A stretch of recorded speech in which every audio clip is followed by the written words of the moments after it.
Okay, guys, can you hear me?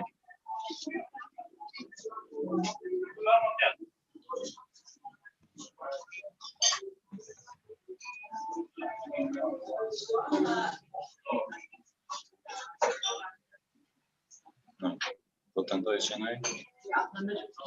Vamos a investir.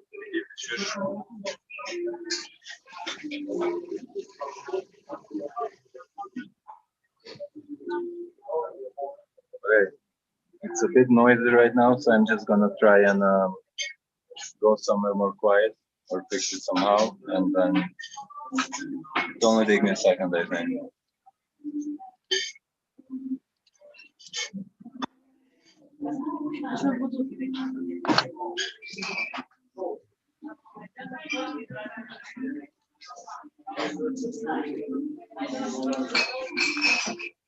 Шумы.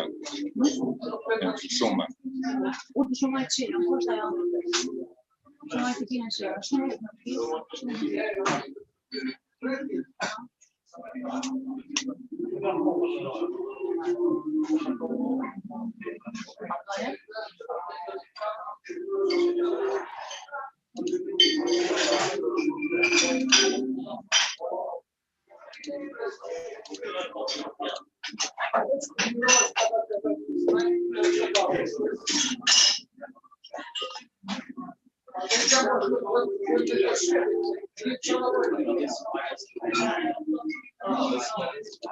Hai portanto isso até?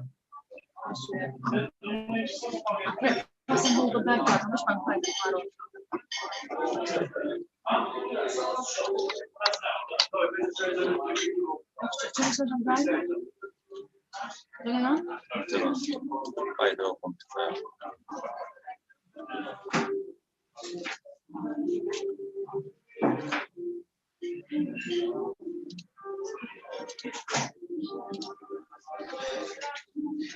This Apple Watch should die. Yeah.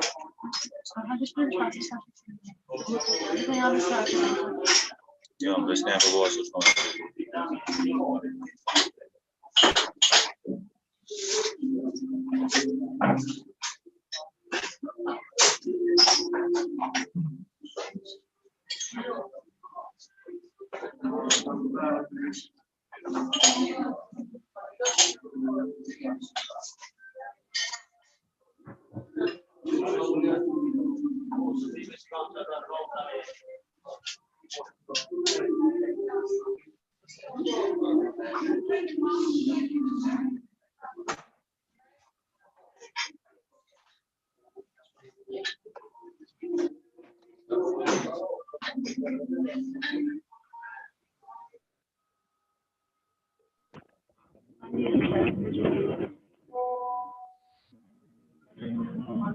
Okay.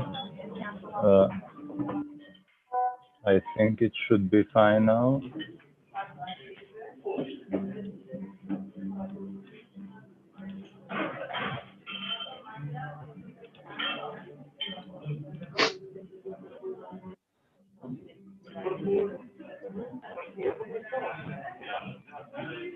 Can anyone hear me or no?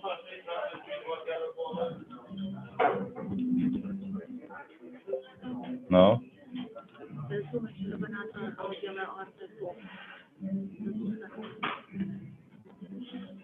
Yeah.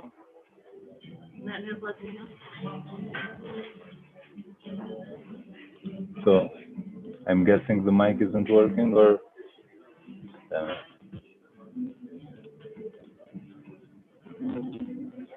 Yeah.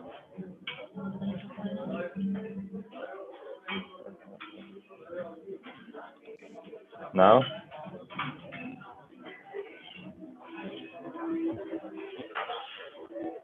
Still no? Ah, damn it.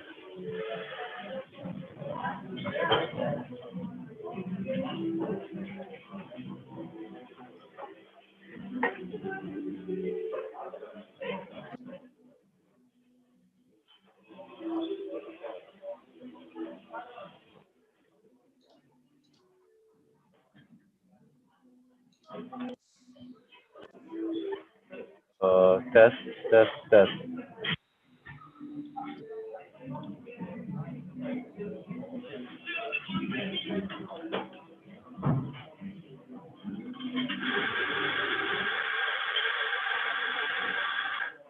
So is this?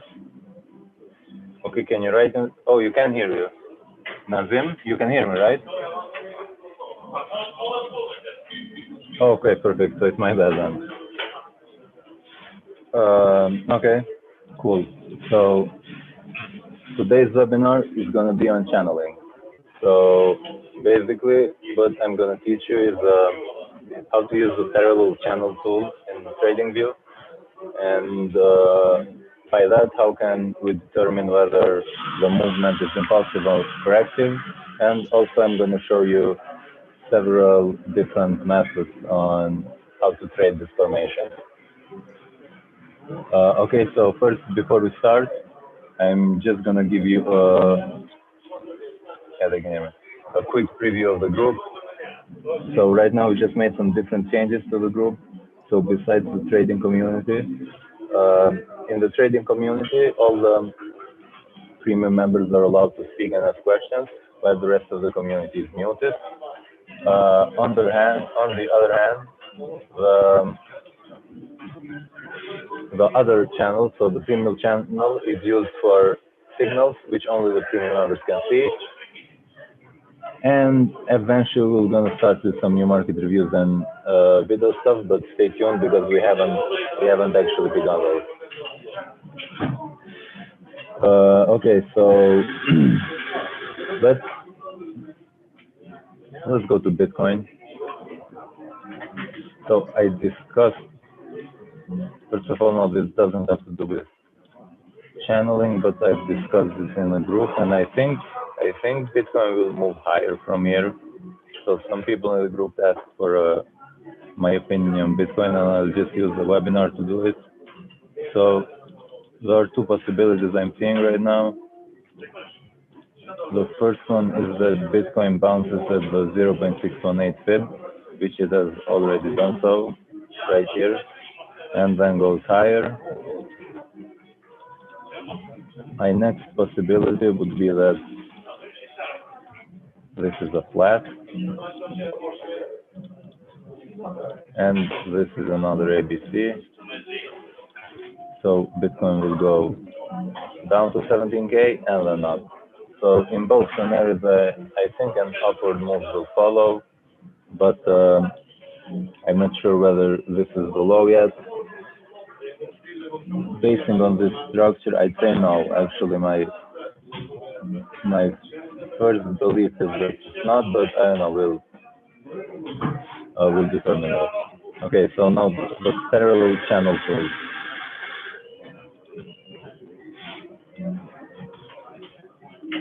So the parallel channel tool is found on TradingView. So it's on the second drop-down list, and then you go all the way down here, and you find the parallel channel. So what you do is, now you need to know algebraic theory to get the best out of the channels, but you still can use it without algebraic theory. So yeah, the main premise is this.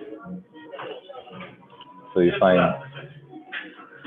one high or low, say here. That's where your main point of the channel is. So let's say your pivot point, and then you use it and connect it to the next lower high, and then you go down like this. Okay, so first of all, corrective channels, the channels are usually corrective structures. Now, if I'm doing like a full definition of this, it would mean that slow, choppy movement inside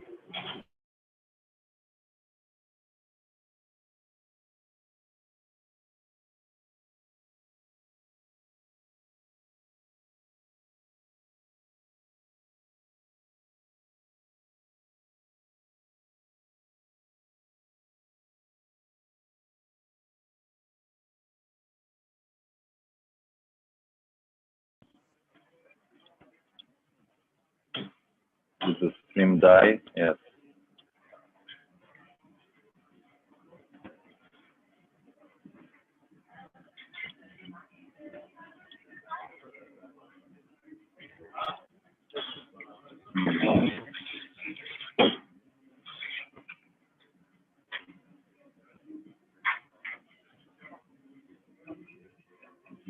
I don't screen sharing.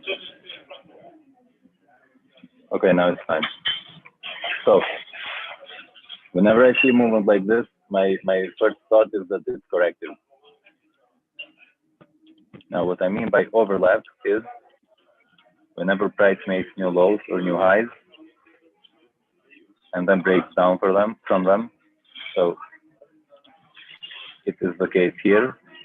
It shouldn't go back and reclaim them like it did here. Same as how it did here.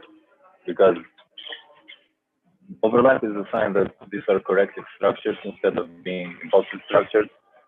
So yeah, also the movement is extremely choppy here. So it's not impulsive. You don't really have a clear trend. So it's up, gradually down, up, down.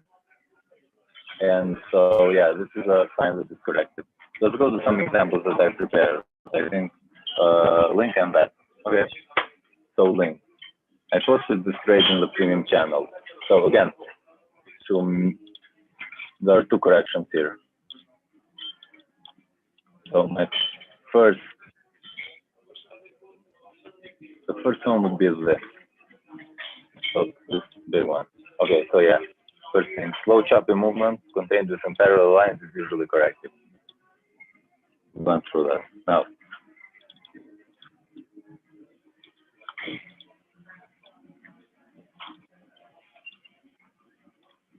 when is this?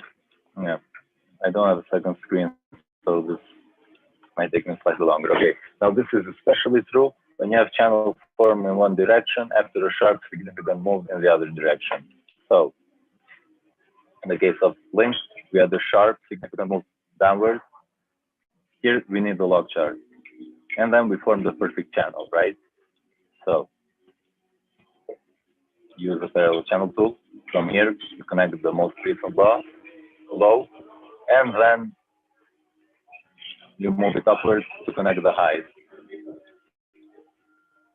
Now, the movement is extremely slow if you compare it to this one. Like, this decrease is much larger in percentage terms, and it took 38 days, while this one took 76, and it barely went halfway to it. So what I believe is that the direction of the move here is downward, and then we have a corrective move upwards in the channel. Now, the overlap is another sign that this is true. So we made the new high, price went down, made the new high, broke the previous high, made the new high, broke the previous high again, new high, and broke it again. So here it comes from channel. So I'm pretty bearish on link. Now, target and tactic. So the target, there are two targets. First is the length of the preceding move. So target number one would be the length of the preceding move. Here, so this would have a target of 3. I don't think it will get all the way there, but that would be my maximum target, 3.7. Target number 2 is 0.618, of the entire channel. So it would do this. It's almost reached. Now, I talked this in the other webinars. I almost always use the 0.618 in all of my trades, because if I'm wrong and the price does this and then goes higher, even if it's a corrective movement, so the direction of my trend is wrong, it will often touch the 0.618, giving me eventually break-even trade, even if I get stopped afterwards. So how do I trade these types of channels? So the first thing is that I try to sell near the top of the channel. Now this here, the fact that Link failed to just reach the top of the channel, to me is a sign of weakness, because even this is the correction, I would expect it to touch the top of the channel and then go down. So what I first do is I try to sell near the top of the channel. So first entry, top of the channel. Second entry, breakdown from the middle. So the second entry, I probably would have missed this because obviously I wasn't trading that fast. So my second entry would be somewhere here.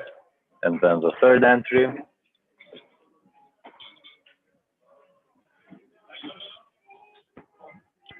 retest after breakdown. So we still haven't gotten this. So my third entry would be right here.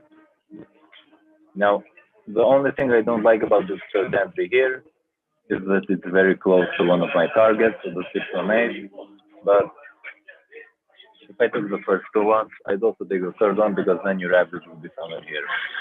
Now, what is the best is when you have a channel within a channel.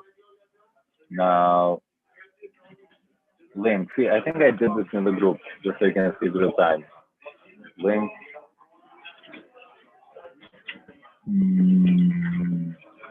Yeah, so this one. So I set the shorted when it was at 14. So here's what we have here. So the next image, now I'm going to zoom in into the highlighted period right here. So here, Link is getting rejected by the middle of the long-term channel, right? Which I believe is a corrected movement. And then we go to the shorter-term movement. We have the exact identical movement. We have a sharp move in one direction, then we have a slow, choppy movement with a lot of overlap here. Okay, just one overlap, but still. So at the same, let me just put both of these. So at the same time when the price was getting rejected by the longer term channel, by the middle of the longer term channel, it was also getting rejected by the top of the short term channel, right? So you have two very good signs of the price is correction. This is the middle of the long term channel. What about my target? My first target would have been the 618, hit right here, the price bounce. My second target would be the length of the move. Has not been hit yet. So it would be 9.74. Also, this would coincide with the 0.618 of the longer term channel. So I really like using confluence. So whenever you have confluence of targets like this, it's in general a pretty good time. So my second example was that. Let me just go back to that. So yeah, almost the same movement. I also discussed this in the premium group when it happened. So we have a sharp movement down. This was very easy to determine into the direction, like way too much overlap. There is no way this is an impulse. Like every single new high and low that's been taken, that's being created, gets taken out. It's also this, like this is higher than this, right?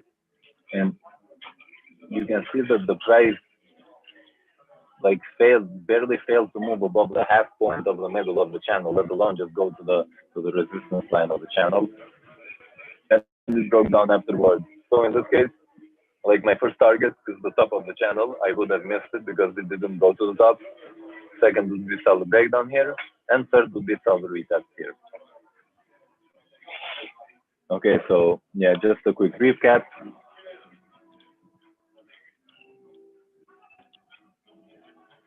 Slow, choppy movement, contained within parallel lines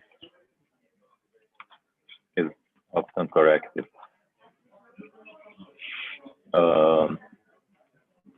First entry is top of the channel. Second is breakdown from the middle of the channel. Third is retest after breaking down from the channel. Let me just fix this.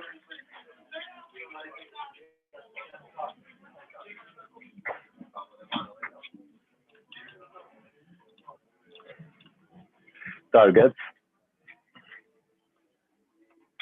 0.618 of the channel, length of the preceding move. Now again, one more thing. If you're trying to determine whether the channel is really corrective, like take a look at the depth of the previous move, date and price range, and then the channel. So that decreased by 38% in 14 hours. And then when it moved inside the channel, it increased by 56% in 11 days. So it increased by less in about, what is it, maybe 20 times. So 70% in half a day, and then 56% in 11 days. That's for sure corrective. Okay, so we did that. Now, let's go back to Bitcoin. Examples are the triangle. Okay. Better maintenance is lagging just a little here.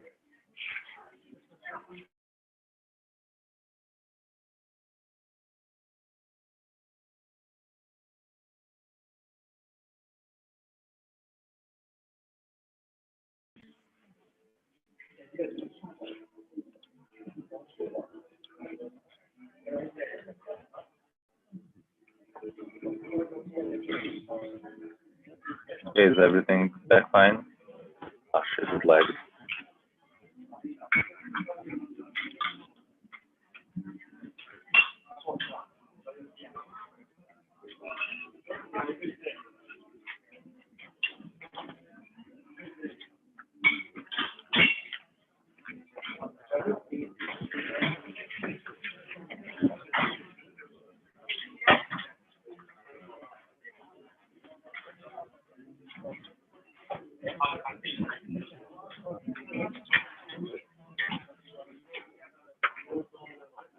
Okay. This is working. Sorry for the connectivity issues. I'm having some electricity problems at home, so I'm currently at a restaurant. Okay. Now let's go to Bitcoin example. This.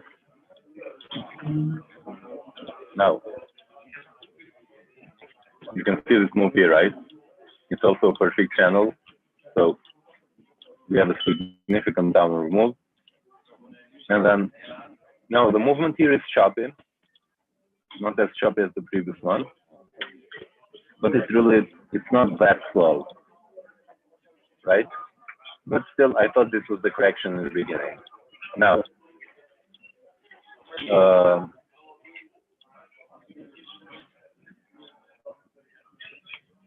once the price breaks out from a parallel,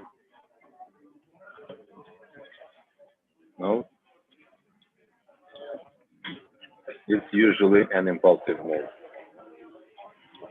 which is the case here in Bitcoin. Now, initially, I thought that this was an ABC correction.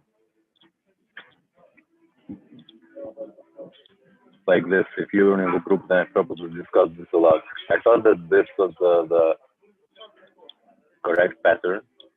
This was a perfect B-wave triangle, so I use my tactic, right? So write this as an ABC. Let's hold a little here. I plan to sell once the middle of the channel is broken, but it wasn't. Well, I'll play this on replay. So yeah, from here, let's go from here. So I sold here. Price went down. I was planning to sell once the middle of the channel is broken. Speed it up a bit, but that never happened, right? So price held the middle of the channel, started to move upwards here, and here it took me out. So here it took me out of the trade at a small loss. So my stop was just above this, and I flip bull afterwards. Now the fact that like usually you get a retest of the channel like this before the price moves upwards, but the fact that we did not get that meant that the move was extremely strong, and as we saw, like Bitcoin just went crazy. Just like continued going up and up and up and up and up, and still going actually.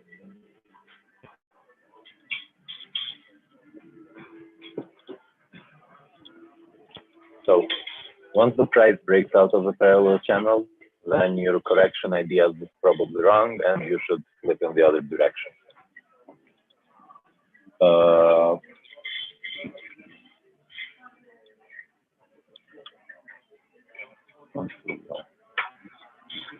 Okay. So this one also, yeah.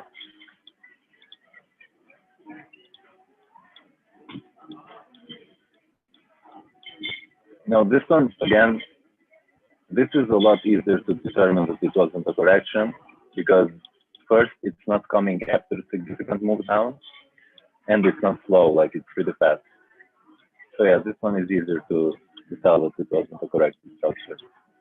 I think I had one more example here, just let me try and find it. In the middle one here. Which one is this? This one?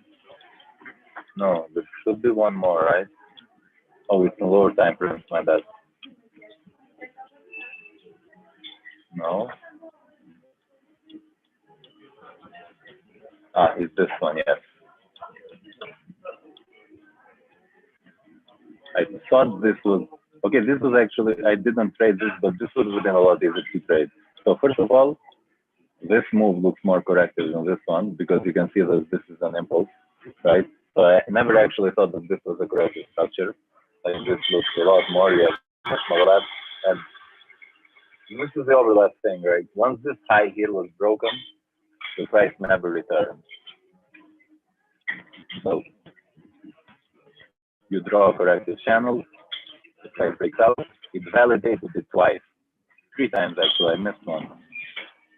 These are ample entry opportunities, right? Once you get these are like the easiest entry signals you will get. Like this is a picture perfect example. Like if all impulses looked like this, like it would be so easy to trade them, but they don't. So you have a massive upward move. I'm assuming volume was really high. Like this is perfect impulse. You got 3 retests, so it's like extremely easy to enter. And then the price went up, went crazy. Okay, and one more thing. Now,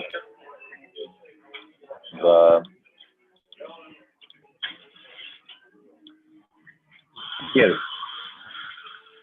a quick recap, and I'm going to do this. So once the price breaks out from a parallel channel, it's a sign that the movement is impulsive.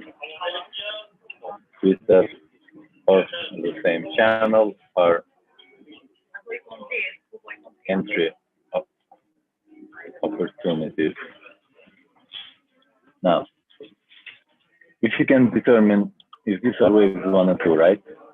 And you're drawing a channel connecting them, once this line is broken, it's usually a sign that the impulse has ended. Not that the price is going in the other direction, but the impulse. So in this case, this entire 5-wave formation up has ended. So 1, 2 goes up 5. Here, once it's broken, this is the sign that the move is done. And here, this is another retest, so it's a pretty good sign that the move is done. Once the 1, 2 line, now if you don't do LE2A series, usually the original line, so the one which you use to draw the channel. So you're doing a channel here. Once this line is broken, move has ended.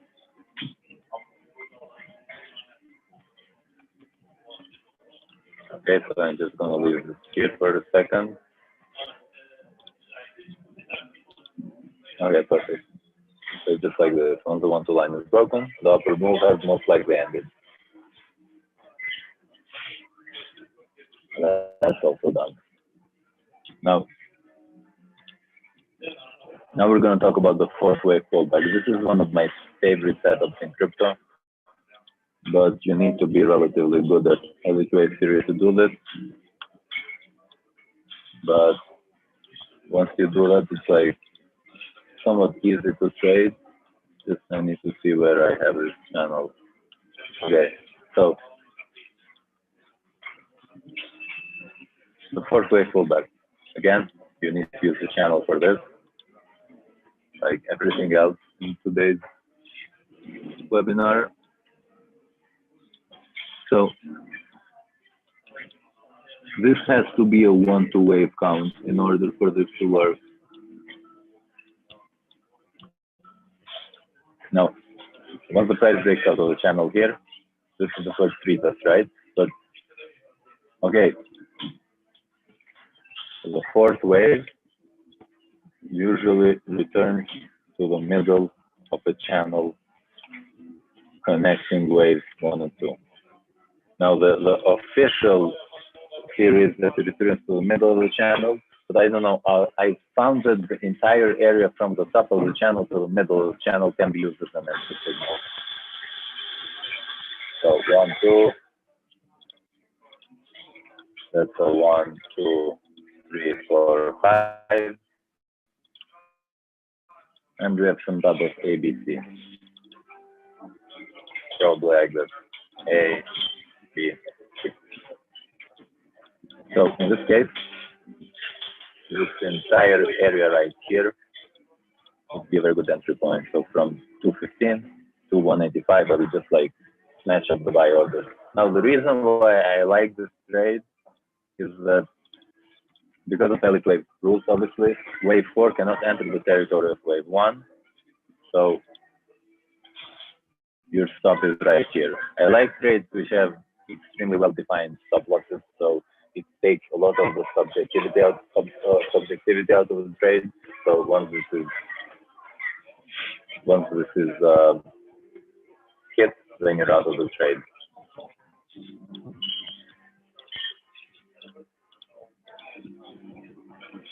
I think there's another example in Bitcoin, but this one we went over it, but it wasn't okay. Yeah, same thing.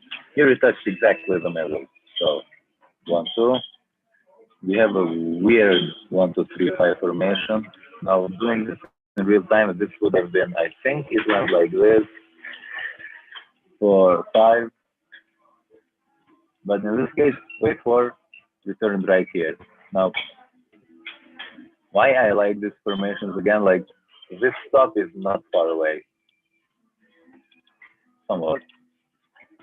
It was 7%, but like it's a pretty clear stop, and once you see the price moving here, you can just move your stop to right here. So in a way, like I would consider this let's say educated knife catching. Like I don't like obviously catching knives, it's way too risky and it can like destroy your portfolio pretty quickly, but in this case it works relatively well.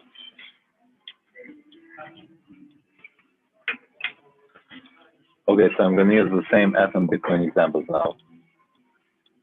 Say that you did a fourth wave fallback, right? Now you want to know how to determine the top of wave 5, right? 1, 2, 3, 4.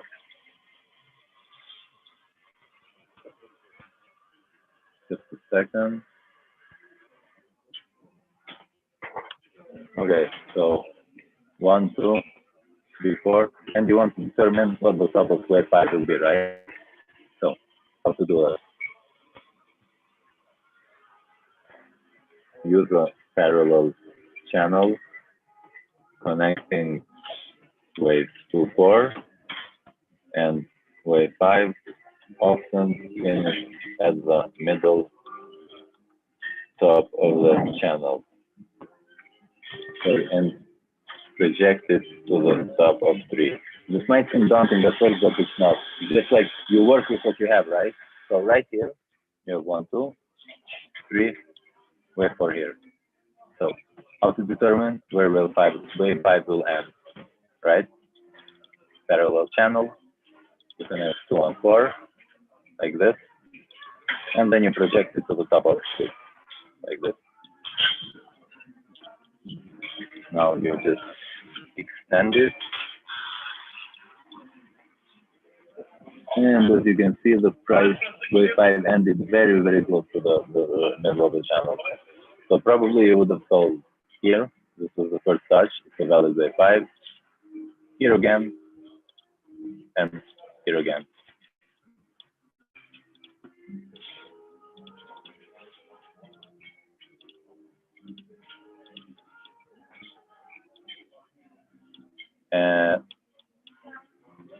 I think we can do it the same with the L example here, the fourth wave fallback.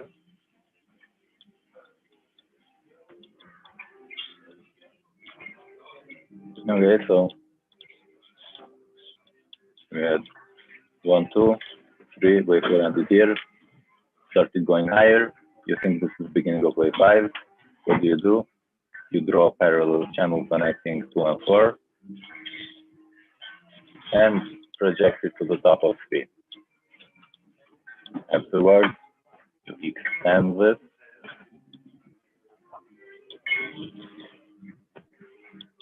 So it went just slightly higher than the top of in the middle of the channel. Now, when wave 5 extends, this could have potentially gone all the way up to here.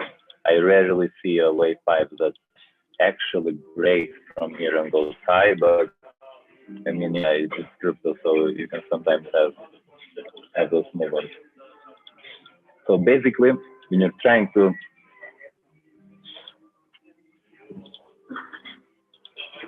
use channels to determine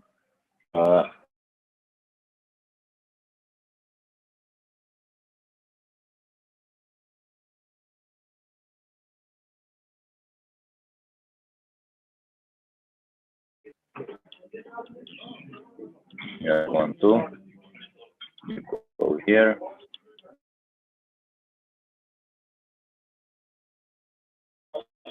Right here, when you think, oh, this is probably an impulse, you might enter here, probably enter there, and wait for returns to the middle of the channel. Somewhat the guy didn't draw it perfectly. Now, another way to do this, I don't like this way, but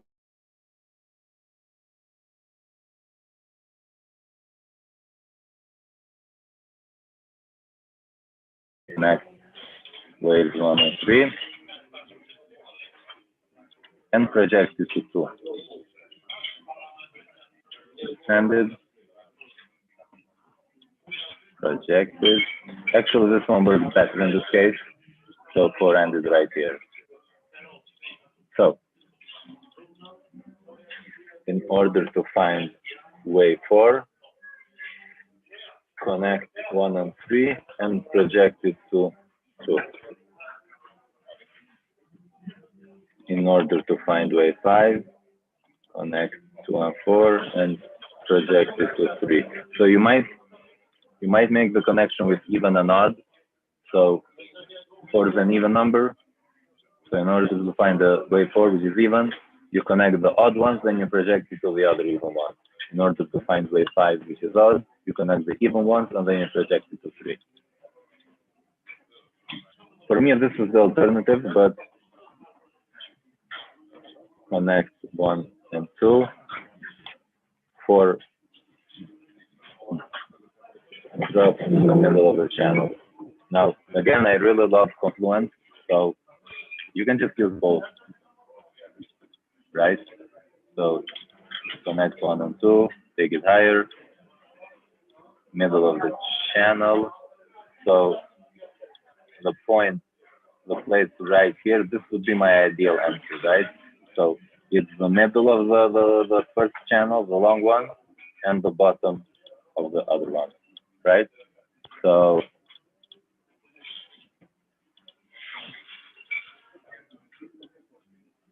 you connect 1 and 3.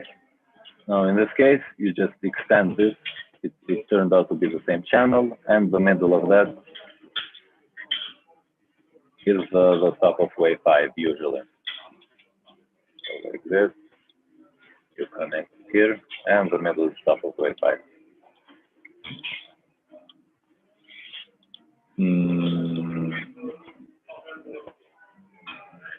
Okay, so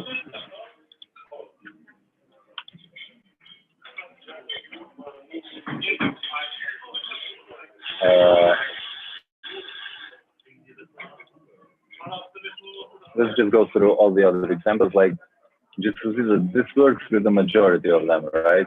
So it's not just some examples. Like I took these examples because they're more textbook, so they're easier to show, but it works with everything else. So here we have the first export wave pullback. We can use the other method also. 2 and 3, projected to hit 4.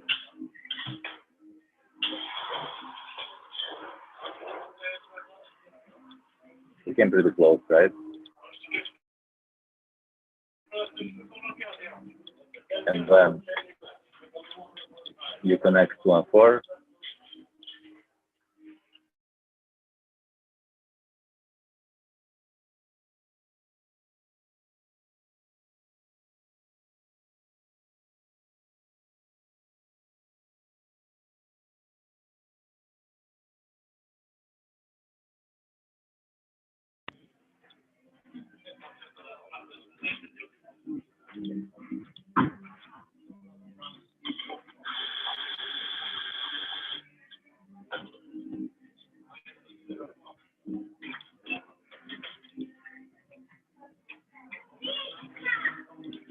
Once the 1, 2 line is broken, the upward movement has ended.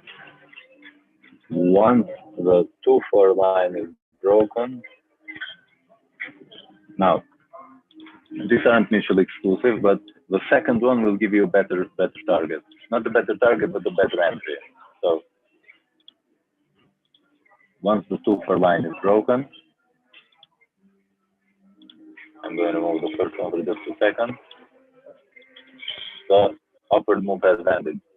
But there is a but. So this is, the first one is just like this.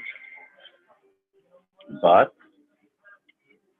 the line has to break in less time than wave 5 4. So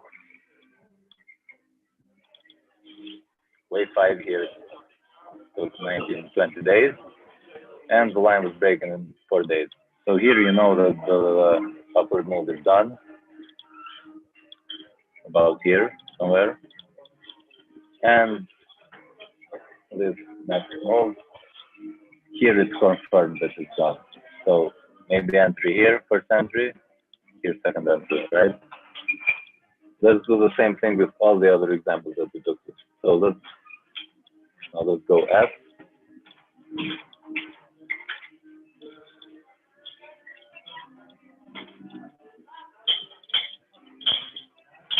Again, 2, 4 line is broken.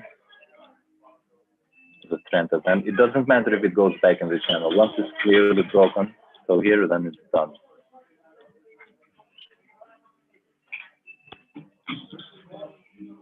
Again, this took 17 days. The break took what, 5 days maybe. Then once the other one is done, 1, 2, 1, 2, then you have confirmation that the trend is downwards now. Went down like this.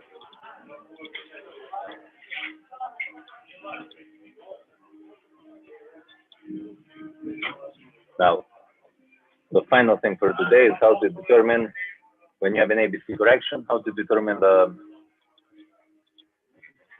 tops and bottoms. So these are the easiest one actually, because like I said, channels work better in corrections than they do in impulsive moves. So yeah. So this 2 here is probably an ABC, right? A, B, C maybe here, I don't know. These are the most straightforward for me. So yeah, you just connect from here to the top of B, you project it down to A, and here it is. Easiest one. Let's try it with the fourth wave. No, that's irregular, so it won't work. Like when you have an irregular flat A, when B goes higher than A, this won't work. Let's go to the Bitcoin examples to see if they work.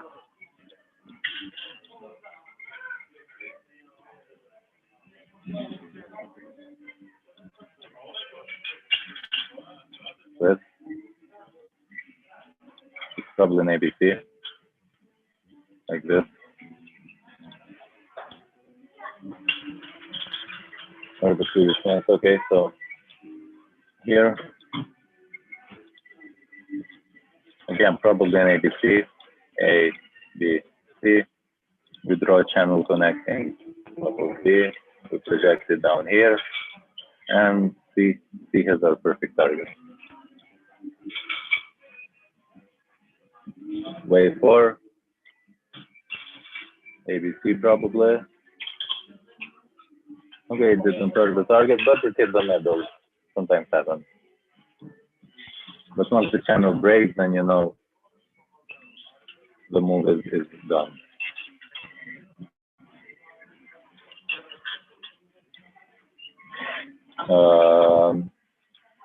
Bitcoin Cash maybe. This won't work because it's a weird direction. No, this probably not. Okay, so recap everything.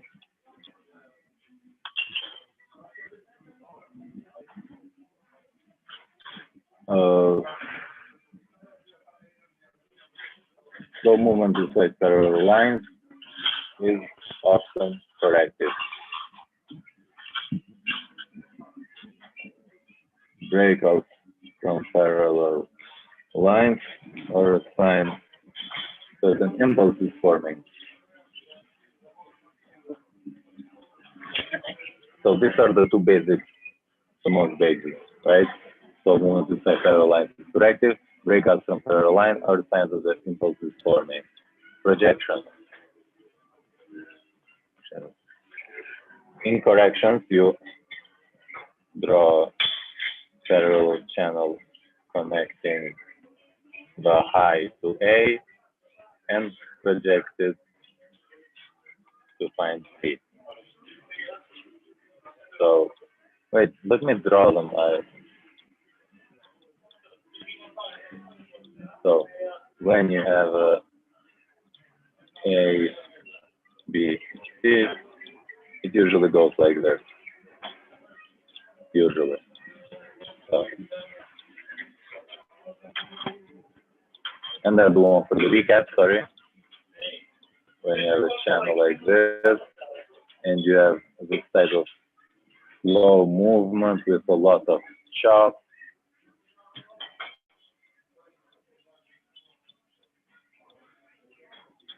this is probably a correction, right? And again, this is an exaggerated example. You probably won't ever see this, but yeah. So this is probably correction. On the other hand,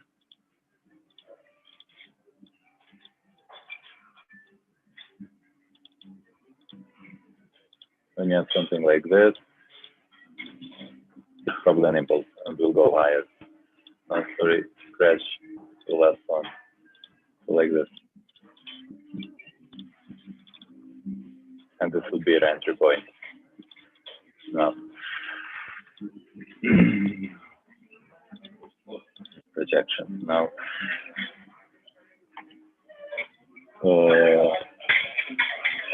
1 and 3 and project it to 2 in order to find wave 4.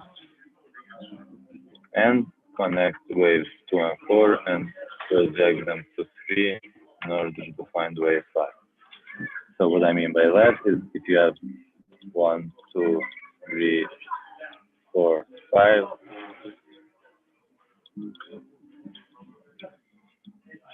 for the first one,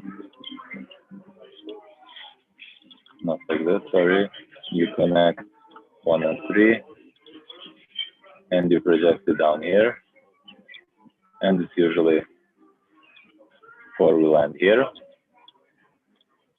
Alternative is the fourth wave pullback. Wait, I'm gonna leave it here just so I think it's gonna be easier to take a snapshot if I do them like this. So this goes here, this goes here.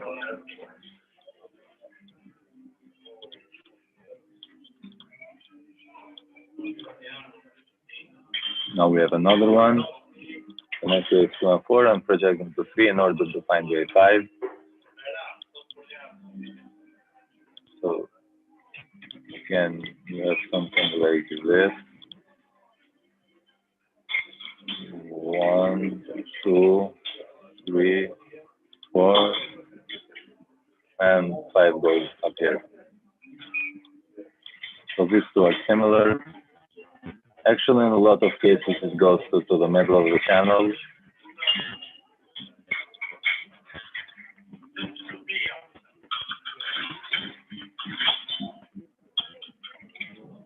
But yeah, this would have to be a much larger movement for that to happen. So the middle would be actually higher. So it has to be something like this, right? And okay.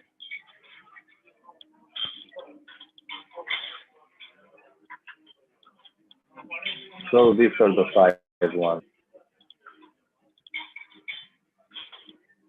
Basically this. Let me move this higher. This higher. Okay, guys. So yeah, this is the recap for today. I'm just gonna leave it like this for a little so you can just see it. Maybe I'll take a screenshot and post it in a group or something. Actually, that might be a good idea.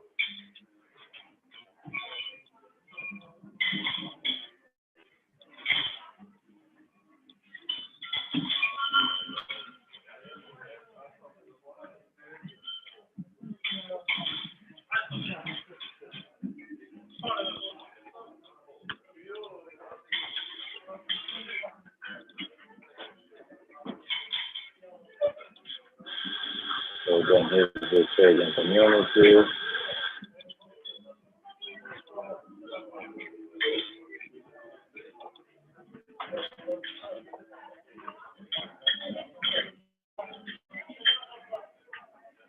Also, since XRP had the spark, no, sorry, shell. Yeah, since we had the spark airdrop yesterday, now Ripple dropped sharply just afterwards, but I still think Ripple is just correcting. I'm not sure of the pattern, but here's the idea, right? So we remove this, even this. Now look at Ripple. Perfect channel, slow move, very choppy, like every low, new low is taken out, new low gets taken out, Everything gets taken out here. Every time the price does something new, takes out. I don't think this is an impulse, so I think crypto will break out and go higher. Okay, guys. So basically, this is it for today. So if you have any questions, ask in the group, please, and I'll be happy to answer them.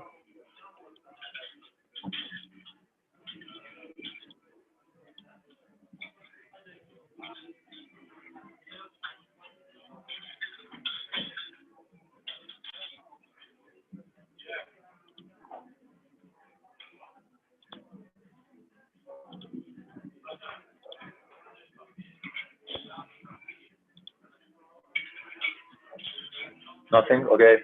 So, guys, that was it then for today.